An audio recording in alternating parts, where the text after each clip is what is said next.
दया और उसका पत्नी पूर्णिमा एक छोटे से घर में रहता था। रोज सुबह दया खेती का काम करने के लिए निकल जाता और पूर्णिमा नदी से पानी भरने के लिए जाती। एक दिन दया ने एक बछड़ा खरीद के लाया और नाम रखा हीरा। तब पूर्णिमा ने पूछा, तुम बाजार से इस बछड़ा को क्यों खरीद के ले आए? क्योंकि हीरा बड़ा होके मेरे साथ खेती में काम करेगा, तब मेरे को अकेला अकेला काम करने का जरूरत ही नहीं। वो हमारा बेटा जैसा है। दया के बात सुनकर पूर्णिमा हीरा का बहुत ख्याल रखने लगी। उसने हीरा को ढेर सारा हरा घास खाने को देती। फिर पूर्णिमा और दया के घर में एक प्यारा सा नन्हा सा बच्चा घर रोशन करके आया।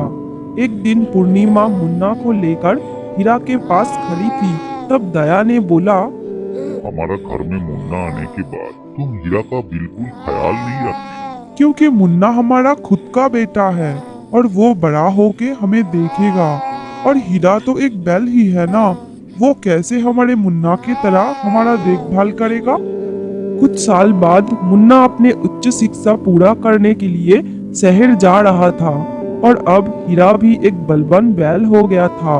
अब रोज सुबह दया और हीरा खेत में जाके सब फसल बस्ता में बांध के एक बैलगाड़ी में रख के ले जाता। दया आगे आगे चलता और हीरा उसके पीछे जाता। दया और हीरा फसल बेचने के लिए गांव के जमींदार के पास जाता। अचानक दया बहुत बीमार पड़ गया और इलाज के लिए पैसा नहीं था। मुन्ना को खबर दिया था, लेकिन उसने मदद करने के लिए मना कर दिया।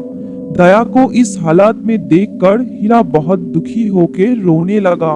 फिर जल्दी से हीरा उस बैलगाड़ी के पास जाके खुद उस गाड़ी को अपने कंधों के ऊपर उठाया और धीरे धीरे घर से निकल गया। आज हीरा खेत में जाके कुछ लोगों के मदद से सब फसल बस्ते में बांध के बैलगाड़ी में रख के फिर वो अकेला फसल बेचने के लिए जा रहा था। बुद्धिमान हीरा रास्ता पहचान कर सब फसल लेके जमींदार के पास पहुंच गया। अरे वो देखो, दया का तबीयत खराब है बोल के हीरा अकेला फसल लेके आया है। सब फसल लेने के बाद एक कर्मचारी आके जमींदार को कहा, हमने सब बस्ता ले लिया है, लेकिन हीरा को पैसा कैसे देंगे? तुम ये पैसे का पड़ली हीरा का गले में बांध दो। जमींदार के बात के अनुसार वो कर्मचारी पैसा का थैली लेके हीरा के गले में बांध दिया। फिर हीरा घर लौटने के बाद पूर्णिमा उसके पास आई और सोचा, हीरा सच में हमारा असली बेटा है। आज भी हीरा खेत में जाके कुछ लोगों की मदद से जितना फसल था सब बस्ते में बांध के बैलगाड़ी में रख के बेचने के लिए जा रहा था।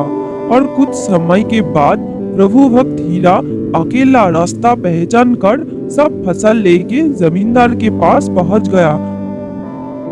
हीरा के मदद से कुछ दिनों में दया ठीक हो गया और पहले की तरह दया अपने हीरा को लेकर फसल बेचने के लिए जाने लगा। तो बच्चों, हमारा वीडियो अगर अच्छा लगा तो नीचे लाल सब्सक्राइब बटन को क्लिक करो और सबसे पहले नोटिफिकेशन पाने के लिए बेल आइकन को क्लिक करो और लाइक और शेयर करना ना भूलें।